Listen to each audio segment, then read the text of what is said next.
Friends, I welcome you to my channel. Before listening to this story, I will ask you to like and subscribe. It is not difficult for you, but it is pleasant for me. Let's jump right in.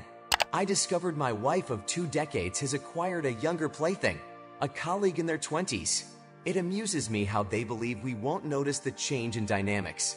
I perceived it instantly. People who don't tell me they were pretty disconnected from the relationship in the first place. Unlike many people I've read about, I did not ignore my gut. I try to never ignore instincts in any situation, especially when dealing with people. Felt something was wrong. Checked her phone and found it. Watched for a few days, and indeed, they arranged to meet at a hotel on Saturday. As I expected, she came up with a story why she had to go out to some boring work thing at Saturday, so I said sure, no problem. I made sure my iPad was charged, and that Saturday before she left, I tucked it in the back pocket of the passenger seat in her car. Sent the kids to my sister saying I had errands to run, then watch where the iPad was going. First to a restaurant, not one of our usual spots. Then, like a cheap cliche it was, to a motel. It was only 20 minutes away, so I headed out. It didn't take long to stalk the motel to figure out where they were. What I couldn't believe is that it was one of those disgusting cheap motels that will rent by the hour. A hookers and junkies motel. The kind of place she turned her nose up to. Anyway, I knocked on about a half dozen doors and found theirs. A man asked me what I needed from behind the door. I replied that I needed to speak to my wife. He informed me that she's not present. I agreed to wait in front of the door for a week if necessary. After a few minutes, she emerged, appearing completely stunned. I just asked, "Are you happy? Is this what you want? Well, you're an adult. Enjoy yourself." I departed. She was calling after me, but I ignored her. I was crushed and knew I was going to cry, but no way I was going to let her see that. She left there immediately and went to her sister's. I was still watching where my iPad was going. Later, she called me and expressed that we had married young and she was unsure of her desires. I reassured her, saying there was no need for confusion. She should follow her own wishes. Since the marriage vows had been broken, I intended to act upon my own desires. I know this isn't recommended, but it worked for me. I ghosted her in our own house. I was always polite and cordial, but not loving in any way. I created a Tinder profile and started dating. This crushed my wife. She had several emotional breakdowns with uncontrollable sobbing fits. She begged me to stop and let's go to marriage counseling.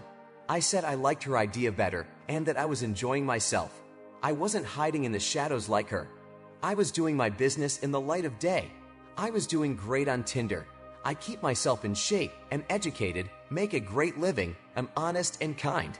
I had no problem getting dates with very nice and attractive women. I told them exactly what was going on in my life because I didn't want to be dishonest. Of course, Boy Toy dumped her because his wife found out and she and he were trying to work it out. I told my wife to hit Tinder up and find herself a new guy. This would send her into crying fits. I never cried in front of her and I never begged her. Naturally, her actions caused me immense pain, which I tried to numb by moving forward. This led me to engage romantically with numerous younger women, despite being married. This was destroying her. That confusion of hers had long dissipated. She desired us. I did too, so I stopped dating and we went to marriage counseling. We're long recovered now. This was several years ago. We don't dwell on the past. We talk about it openly. She asked me once if any of my girlfriends were better than her in bed, and I replied, "Oh yeah. One of them was amazing." I then explained how she was amazing, and now my wife works those things into our repertoire. I think the thing that snapped her out of it so quickly and had her begging me was how easily I can move on. She knows that I have no problem ghosting her and can be dating someone else a couple days later. Say what you want, but it worked for me. People have asked if I have mind movies or feel inferior to the other man. I say of course not. He's the type of sleaze who frequents budget motels for flings with middle-aged married women struggling with self-worth. Is that the best he can do? I would never let myself feel inadequate compared to someone like him. If you find yourself in this situation, you might want to consider this. An unconventional approach, maybe, but it worked for us. And the first comment says, "It's an unconventional approach, and I suspect it cheated on spouses." Mileage will vary, but there is one truth that this story highlights: that groveling and begging for reconciliation doesn't work. I did grovel, beg, etc. in retrospect, It is clear that being the supplicant was counterproductive. I didn't realize it at the time, but those times when I was obviously ready to move on, those were the times when she wanted me back.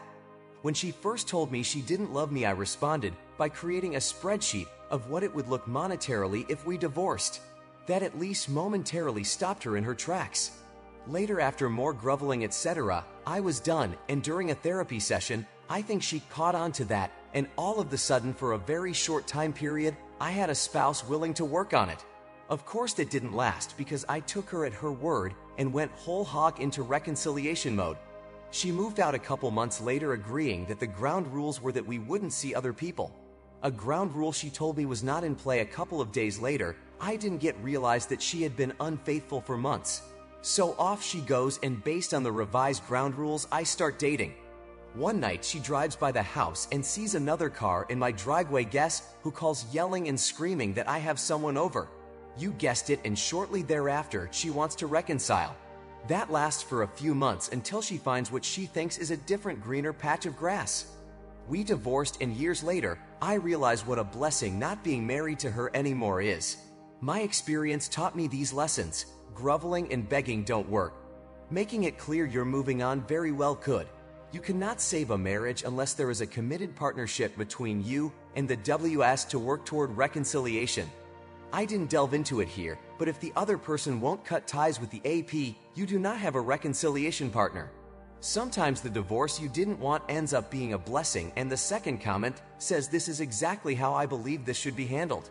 I did something almost similar. I caught him having an internet and phone relationship. So I confronted him, shed a few tears. He begged me not to leave. So instead, I gave him a taste of his own medicine. I openly made internet dating accounts, even asked him how to get on the ones he had. I showed him all the potential dates I had lined up. I even called a couple ex-boyfriends that still wanted me back on speakerphone to tell them how they were looking forward to him screwing up so they can come back into my life. I never actually followed through on any dating, but he knew I wasn't just going to sit and cry about what he did. I just told him that I'm too old for this BS, and there are plenty of men out there that would easily take his place. I think I got through to him. We've been doing well recently. He's aware that if this relationship fails, it will be